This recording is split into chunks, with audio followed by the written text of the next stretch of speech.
부재중 연락에 답변을 피하는 것 같은 미적거림들은 의욕을 떨어뜨리는 에너지로 작용한다. 의욕을 유지하기 위해서는 당장 해야 할 일을 먼저 해야 한다. 미뤄뒀던 일을 처리하는 것만으로도 한결 개운해진 마음으로 몰두할 수 있다. 일본 스님 코이케 류노스케의 말입니다. 자꾸만 마음 쓰이는 무엇이 있습니까? 친구한테 빌리고 갚지 않은 돈, 자존심 때문에 미루고 있는 사과, 아침에 버럭 화를 내고 나선 집.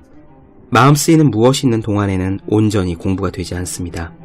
머릿속은 과부하가 걸린 컴퓨터처럼 느리게 돌아갑니다.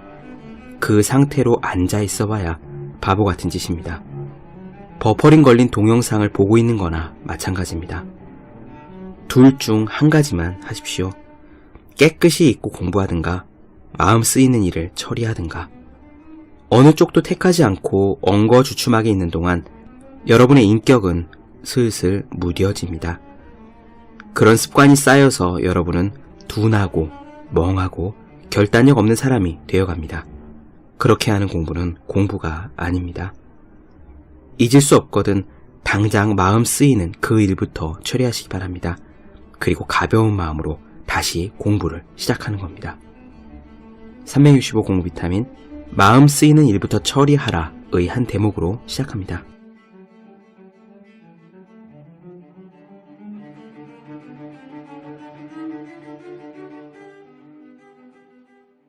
네, 안녕하세요. 본격 공부자극 팟캐스트 서울대는 어떻게 공부하는가 한지우입니다. 저는 얼마 전에 책장을 하나 새로 샀습니다. 인터넷으로 주문해서요. 집에 오면은 드라이버로 직접 나사를 돌려서 조립해야 되는 5단짜리 철제 오픈형 책장입니다. 양쪽 끝으로 책이 떨어져 나가서 개당 2,000원짜리 북엔드 몇십 개를 샀더니 지금 새로 산 책장과 전에 있던 책장의 양 귀퉁이에 마감을 하기에 충분했습니다. 책장을 새로 산 이유는요. 책이 점점 늘어나서 둘 데가 없어졌기 때문입니다. 사실 제 방에는 책장이 꽤 많습니다. 어느 책에 보면은 멋진 말이 하나 나왔는데요.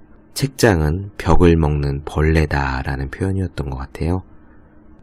원래는 제 방도 사방이 창문 혹은 벽으로 이루어진 그런 방이었는데 책장을 놓고 거기에 책을 쌓고 하다 보니 책장과 책들이 벽이라는 공간을 조금씩 집어먹어서 지금은 벽을 보기가 어려운 그런 방이 되었습니다.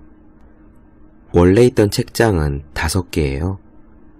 5단으로 되어 있고 나무로 되어 있고 한 칸에 보통 책이 한 50권쯤 꼽히는 그런 뻔한 5단 책장입니다. 그 책장들에 책을 꽉꽉 넣고 자리가 모자라서 책장 위에도 책을 쌓았습니다. 그래서 천장까지 더 이상 책을 밀어 넣을 공간이 없게 꽉 채웠죠. 그러니까 제 방에 책장이 있는 곳은 방 바닥부터 천장까지 책으로 이어져 있는 셈이 되는 겁니다. 그리고도 부족해서 한 2달쯤 전에 4단 책장을 하나 샀습니다. 아까 말씀드린 오픈형 책장이요. 요즘은 이케아 덕분인지 이케아에서 파는 조립 책장과 비슷한 저렴한 책장들이 인터넷에 굉장히 많이 나와 있어요. 이 가격에 이런 책장이 진짜 괜찮은 걸까 하고 의심이 들 수도 있는 그런 책장인데 믿고 사봤더니 아무 문제가 없습니다. 너무 훌륭해요. 다만 한 가지 문제는 제가 계산을 잘못해서 4단 책장으로는 넘쳐나는 책들을 꽂기에 부족했다는 점입니다. 더 이상 책장을 둘 데가 없어서 바닥에 쌓이고 다른 책들 위에 쌓이고 하다가 결국 책장을 한 개 더 구입하기로 했습니다. 이제는 정말 제 방에 책장을 놓을 공간이 남아있지 않아요. 나머지 공간에는 제 책상이 있고 바닥에 누워서 자야 되거든요.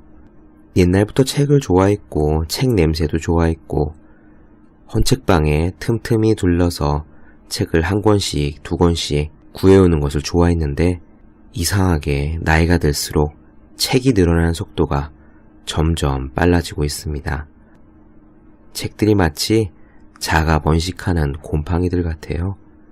읽어야 할 책, 검토해야 할 책, 나중에 언젠가 참고가 될 것 같아서 버리지 않고 일단 챙겨두는 그런 책들. 이런 책들이 자꾸 모이다 보니 세상에 제 방 크기는 몇 년 전 그대로인데 제 키도 몇 년 전 그대로인데 책장만 늘어나고 있습니다. 몇 번인가 책들을 솎아서 헌책방에 갖다 준 적도 있어요. 정말 이 책은 앞으로 다시는 보지 않을 거다. 정말 이 책은 참고조차 할 일이 없을 거다 하는 책들을 가끔씩 꺼내서요. 알라딘 홈페이지에 들어가서 중고서적으로 판매할 만한 상태인지를 확인합니다. 인터넷 알라딘 홈페이지에 들어가면은 중고책으로 매입이 가능한 것인지 서치해보는 창이 있거든요. 거기서 보고 팔만한 책들은 모아두었다가 주말에 책가방에 짊어지고 운동하는 셈 치고 신림역 알라딘 중고서점까지 2번, 3번 왔다 갔다 하면서 책을 팔았습니다. 그리고 중고서적에도 받아주지 않는 책은 어쩔 수 없이 그냥 밖에 내놓았죠. 그러면은 폐지를 주우시는 분들이 아마 유용하게 가져가실 겁니다. 그런 식으로 속가내도 계속 책이 늘어나는 속도가 빨라져서 당장 새 책장이 있으니 앞으로 몇 달간은 문제가 없을 텐데 그 뒤로는 또 어떻게 될지 모르겠습니다. 마치 제 방에 있는 책의 숫자가요, 코이라고 불리는 관상용 물고기 같다는 생각이 들어요. 이 물고기는 원래 연못에서 살면은 1m 20cm까지 자라는 커다란 물고기인데 어항에 갖다 두면은 그만큼까지 자라지 않고 30cm 정도 조그맣게 자란다고 합니다. 자기가 헤엄칠 공간을 보고 그에 맞게 성장하는 거죠. 제 책의 숫자도 그 코이랑 마찬가지가 아닐까요? 지금 이 방에는 이 정도 숫자의 책이 있는데 나중에 더 큰 집으로 가든지 더 큰 방으로 가든지 하면 더 많은 책이 함께 생활해 가지 않을까 생각합니다. 제가 사실 다른 욕심은 별로 그렇게 많지 않은데 이게 또 책 욕심은 있어요. 그리고 스트레스를 받을 때 왜 많은 분들이 스트레스 받으시면은 옷을 새로 산다든지 쇼핑몰에서 뭘 질른다든지 충동적으로 여행을 간다든지 머리를 염색한다든지 그런 습관들이 있으시잖아요. 제가 가진 유일한 지름신이 책 지름신입니다. 스트레스를 받으면은 가끔씩 사려고 이렇게 사진 찍어서 모아놨던 책들을 한꺼번에 쫙 구매하곤 하는데 이게 또 웬만한 책들은 알라딘 중고서적에서 살 수도 있어서 막 기껏 몇 권 사봤자 몇만 원 되지도 않아요.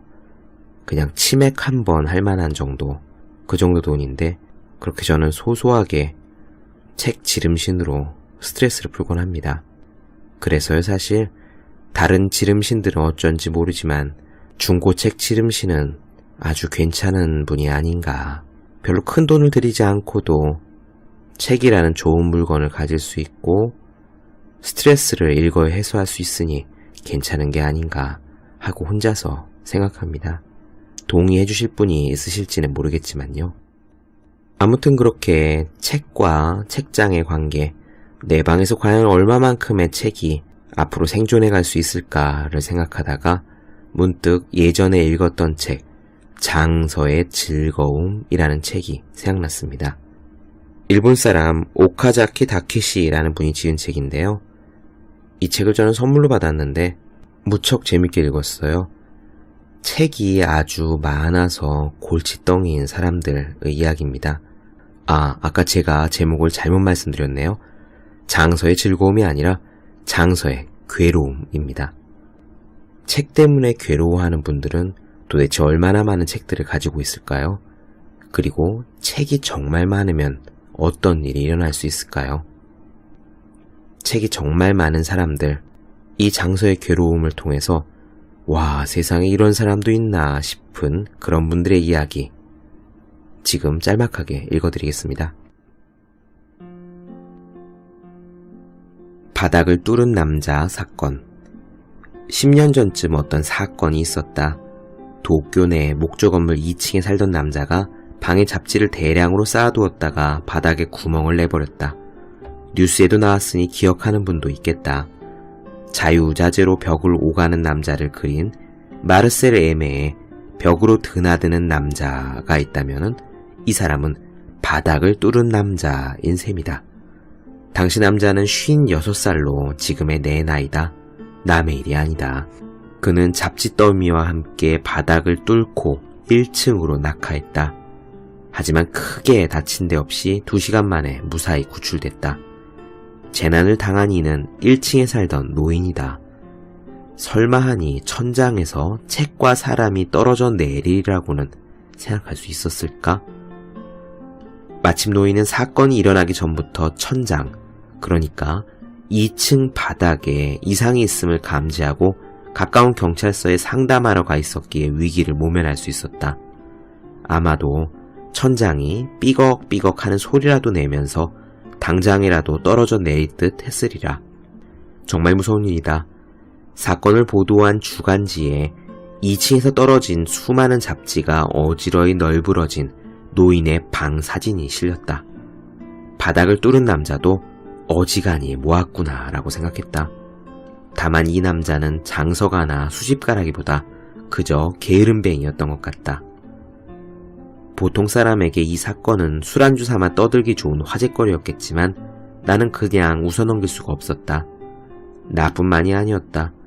나와 비슷하게 장서의 괴로움을 안고 사는 친구와 대화하는 와중에 이 이야기가 나오면 서로 얼굴을 맞대고 뉴스에서 보고 처음에는 자네가 아닌가 싶었어.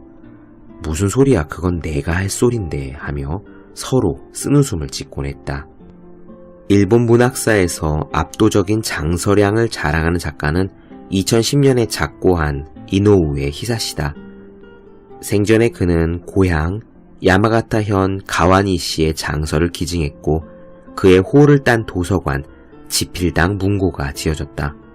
기증할 때 이노우에가 집에서 책을 꺼내서 보니 무려 13만 권이었다. 무시무시한 이야기다. 책과의 만남과 책과의 격투를 다룬 그의 저서 책의 운명은 달리 무엇과 비할 수 없을 만큼 재미있다. 장서에 대한 부분도 있다. 모두 해서 몇 권이나 있는지는 나도 몰랐습니다. 그냥 3만 권쯤 있지 않을까 했는데 어떤 일을 계기로 13만 권이나 있다는 게 판명이 났습니다. 정말 비극입니다. 그 계기란 전 부인과의 이혼을 말하는데 그 이야기는 그냥 넘어가도록 하자. 이노우에는 나스메 소세키나 이노 다다카타, 다자이 오사무, 히쿠치 이치오 같은 실존 인물을 모델로 한 소설과 희곡을 많이 썼다. 그때마다 해당 인물에 관한 각종 자료가 필요했고 자연스레 책이 늘어났다. 또 각종 문학상 선정위원이나 신문 서평위원을 역임한 덕에 폭력적이라 할 만큼 어마어마한 양의 책이 배달됐다. 서고나 작업실에서 책이 넘쳐 흘러 복도로 밀려들었고 가족의 머리맡까지 노리며 침략자처럼 집안을 점령했다. 서고를 따로 한 채 지어 공간을 늘렸음에도 역부족이었다라고 토로했을 정도다. 결국 사건이 터졌다. 책장에 미처 꽂지 못한 책들이 바닥에 쌓였다. 다다미 6장 크기의 집 작업실은 발 디딜 틈조차 없었다. 방에 있으면 끼익끼익 끼익끼익 소리가 들렸다. 처음에는 벌레가 있나 하고 별로 신경 쓰지 않았다. 그런데 어느 날 종이 봉투 한가득 책을 사와서 작업실에 쿵 하고 내려놓는 순간 바닥이 스르르 기울면서 쾅쾅 하고 아래로 내려앉았다. 이노우에도 대단한 것이 그때 깜짝 놀라기는 했지만 동시에 어떤 감동을 받았다. 수많은 사람이 온 힘을 다해 밀어도 꿈쩍도 하지 않던 철문이 손가락 하나의 힘이 더해져 열리는 순간이었다 라고 이노우에는 말했다. 그 순간을 목격할 수 있어 감동이었다니 역시 글 쓰는 일을 업으로 삼는 사람답다. 2006년에 세상을 뜬 만화 평론가 요네자와 요시히로도 알아주는 장서가였다. 사람들에게는 코믹 마켓의 창시자로 알려진 인물이다. 요네자와가 애써 모은 만화나 대중문화 관련 책과 자료는 현재 메이지 대학 요네자와 요시히로 기념도서관에 보존되어 누구나 열람할 수 있다. 요네자와 집에서 도서관으로 반입된 책과 자료는 사과 상자로 대략 4,500개였다. 나는 전에 이사할 때 책이 가득 들은 상자로 50개에서 60개 정도로 옮긴 적이 있다. 전문업자 2명과 친구 2명이 그 이사를 도왔는데 책으로 꽉 찬 상자를 옮긴 후에 담벼락 앞에 주저앉아 가쁜 숨을 몰아쉬던 전문업자가 기억난다. 가벼운 상자, 조금 무거운 상자, 아주 무거운 상자를 교대로 옮기면 그나마 괜찮다. 하지만 무거운 상자를 5, 60개나 잇따라 옮기면 전문가도 2손 든다는 사실을 그때 알았다. 일반 이사에 비해 다소 이상하고 힘든 이사였을 것이다. 그런데 상자가 4,500개나 된다면 과연 어떤 모습일까?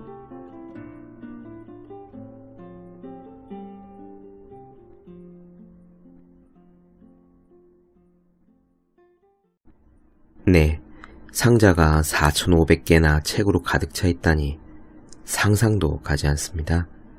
책이 굉장히 많기로 소문난 분들이 있죠.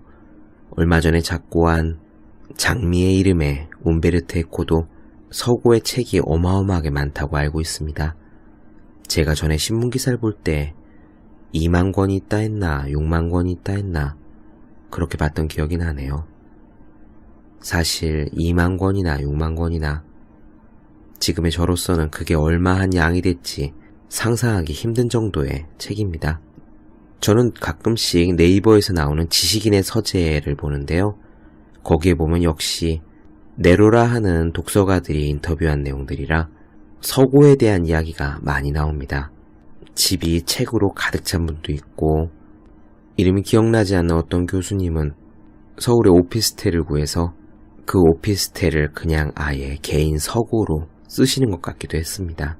얼마 전에 개봉해서 많은 인기를 끌었던 영화 내부자들에 보면은 조승우와 이병헌이 피신해서 숨어있던 그 조승우 씨의 아버지 집, 고향집 장면이 나오죠. 책이 엄청나게 많이 쌓여있는 그런 집인데 알고 보니 그게 세트가 아니라 실제 있는 집이랍니다. 신문기사에 나온 거를 읽고 깜짝 놀랐어요. 저도 책을 굉장히 좋아하기 때문에 다른 건 모르지만 나중에 돈을 많이 벌면 커다란 서재가 있는 집에서 살고 싶다는 생각은 해봅니다. 이루어질 수만 있다면 천장이 높고 사다리가 있는 그런 서재를 가진 집에서 살고 싶어요. 그런 집에서 종일 책을 읽고 글을 쓰고 또 일주일에 하루쯤은 다른 사람들의 방문을 허용해서 여기저기 편안히 앉아서 꽂혀있는 책들을 자유롭게 읽고 이야기를 나누고 또 서재의 한쪽 구석에 보글보글 끓는 차와 구워놓은 빵들이 널려 있어서 종일토록 빵을 씹고 차를 마시고 책을 읽고 이야기를 나누고 그렇게 살고 싶다는 생각을 하고 있습니다. 제가 그런 꿈을 꾸고 있으니 아마도 책의 양은 당분간 계속 늘어나겠죠. 그런데 이 장서의 괴로움에서는요, 재밌는 문장이 하나가 나옵니다. 책이 일정 숫자가 넘어가면은 위험해지기 시작하는데 그 위험해지는 시점에 대해서 이렇게 명확히 경고를 했어요. 집에 같은 책이 있다는 사실도 잊어버리고 또 사는 지경이 되면 이상적인 독서 공간이 슬슬 위험해진다는 신호다. 여러분들은 집에 책이 있는지 모르고 또다시 그 책을 사온 적이 있으신가요? 저는 이 문장을 읽다가 뜨끔했는데요. 사실 몇 번 있었습니다. 파울로 코엘류의 흐르는 강물처럼, 그리고 역시 파울로 코엘류의 순례자, 제가 모르고 또 사온 책입니다. 근데 그나마 이 두 권은 변명할 수 있는 것이요, 원래 있던 한 권씩이 제가 산 책이 아니라 제 동생이 산 책이었어요. 그래서 그냥 책꽂이에 어딘가에 꽂혀 있는데 저는 꽂혀 있다는 사실을 알지 못하고 또다시 사왔던 거죠. 그래서 그나마 저거는 내가 산 책이 아니야 라고 위안을 삼고 있었는데 얼마 전에 빼도 박도 못하게 변명할 수 없는 일이 하나가 일어났습니다. 제가 존 스튜어트 밀 자서전을 읽고요. 그가 지은 책 대표작인 자유론을 사가지고 왔는데 그 자유론을 꽂을 자리가 없어서 책장의 빈틈들을 찾다가 보니까 틈바구니에 이미 밀의 자유론이 있었습니다. 원래 있던 그 자유론을 보니까 바로 이 문장이 떠오르더라고요. 집에 책이 있는 줄 모르고 또 사오기 시작하면 위험한 징조다. 그러게요. 어떻게 해야 되죠? 이 장서의 괴로움에서는요. 이상적인 서재가 어떤 건지, 사람은 몇 권이나 책을 가지고 있어야 되는지에 대해서 나름의 견해를 피력합니다. 그 부분을 나누어 드릴게요. 여러분 어떻게 생각하시는지 한번 들어보시면 좋겠습니다. 올바른 독서가란. 요시다 씨는 책장에 책이 500권쯤 있으면 그걸로 충분하다라고 입버릇처럼 말했다. 여기서 요시다 씨는 요시다 게니치를 말한다. 새삼스레 요시다 게니치가 누구인지 소개하자니 살짝 어색하지만 일단은 해보자. 5차례 총리를 지낸 정치가 요시다 시게루의 장남으로 태어난 그는 전후에 영문학자로 출발해 평론, 소설, 수필 등 다양한 분야에서 일가를 이루었다. 동시대 문필가였던 시노다 하지메, 마루야 사이이치도 그의 신봉자였으며 지금도 그의 인기는 식지 않고 여전하다. 그런데 원서를 보지 않고도 셰익스피어나 보들레르를 외웠다는 교양인 요시다의 책장에 책이 500권 뿐이었다니. 여러가지 정황으로 보아 요시다의 장서는 일관되게 적었다. 그저 정말 필요한 500권, 피와 살이 되는 500권만 지니고 있었다. 그가 말하는 500권의 가치는 이랬다. 책 500권이란 칠칠치 못하다거나 공부가 부족하다는 것과는 다르다. 어지간한 금욕과 단념이 없으면 실현하기 어려운 일이다. 이를 실행하려면 보통 정신력으로는 안 된다. 세상 사람들은 하루에 3권쯤 책을 읽으면 독서가라고 말하는 듯하나 사실은 3번, 4번 반복해 읽을 수 있는 책을 한 권이라도 더 가진 사람이야말로 올바른 독서가다. 요시다야말로 그런 사람이었다. 필요할 때마다 자유자재로 열어볼 수 있는 책기, 책장에 500~600권 있으면 충분하고 그 내역이 조금씩 바뀌어야 진정한 독서가다. 500권, 600권이라면 5단 철제 책장 3개 남짓한 분량이다. 앞뒤 2줄로 꼽지 않고 모두 책 등이 보이도록 꼽았을 경우다. 도서관 대출을 염두에 두면 분명 이상적인 권수이며 언제든 필요한 책을 찾아낼 수 있는 수치다.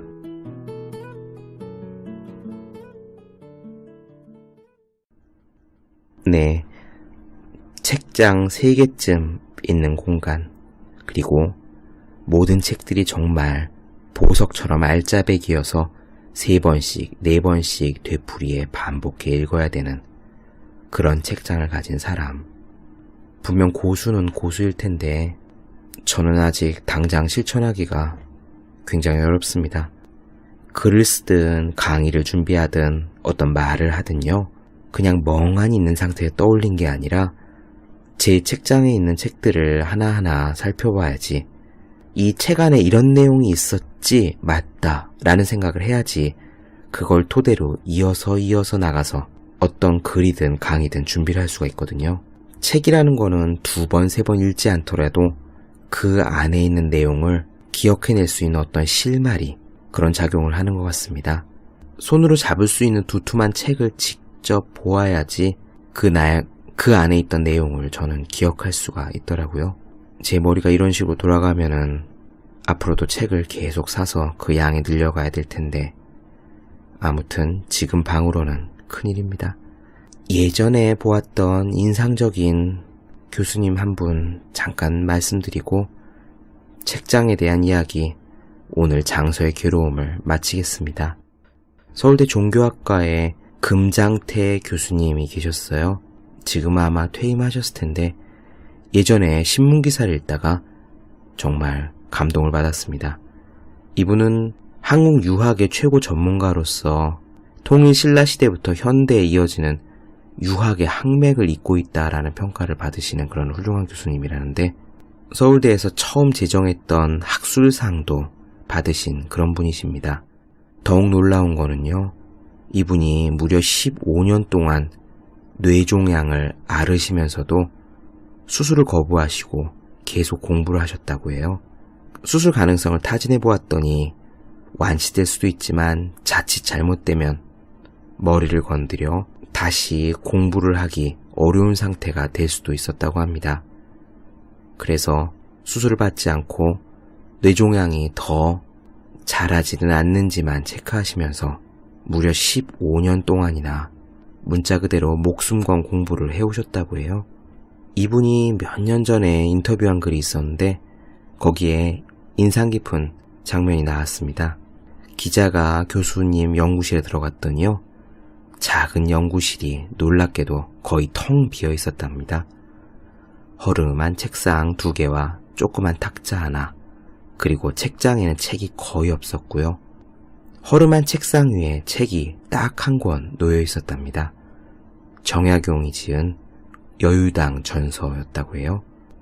책 한 권을 놓고 곱씹으면서 생각하는 그런 진짜 옛날 유학자의 모습이 이 노 교수님께도 보이는 것 같아서 제가 무척 인상적으로 이 인터뷰 기사를 기억했는데, 오늘 너무 많은 책의 무게 때문에 방바닥이 무너졌다는 장서의 괴로움, 그 이야기를 드리다 보니까 이 인터뷰가 생각났습니다. 여러분은 책을 얼마나 가지고 계시나요? 그리고 무엇보다 3번, 4번씩 반복해서 읽으실 수 있는 책을 몇 권이나 가지고 계시나요? 많은 책을 가지고 있는 것도 중요하고 많은 책을 읽는 것도 중요하지만 우리의 영혼이 성장하기 위해서, 우리가 보다 더 나은 존재가 되기 위해서는 개걸스럽게 많은 책을 습득하는 것보다 정말 우리의 인생을 바꿀 수 있는 그런 책을 여러 번 반복해 읽음으로써 이 책으로 하여금 내 인생이 이렇게 변화되었다라고 당당하게 이야기할 수 있는 그런 경험이 많은 것이 훨씬 더 중요하지 않은가 생각해 봅니다. 네, 본격 공부자극 팟캐스트 서울대는 어떻게 공부하는가, 오늘은 장서의 괴로움에 대한 이야기를 나누어 보았습니다. 더 많은 이야기가 궁금하신 분들, 질문사항 있으신 분들은 제 네이버 블로그 허생의 즐거운 편지를 찾아주시면 되겠습니다. 그리고 여러분 중에 매일매일 공부하시는 분들, 또한 여러분 주변에 매일매일 공부하셔야 되는 분들이 있으신 경우에 공부를 하기 전에 한쪽씩 읽도록 구성된 책, 보기만 해도 공부하고 싶어지는 365 공비타민을 한 권씩 선물해 주시면 좋을 것 같습니다. 오늘은 여기까지 할게요. 다음 시간에 뵙겠습니다.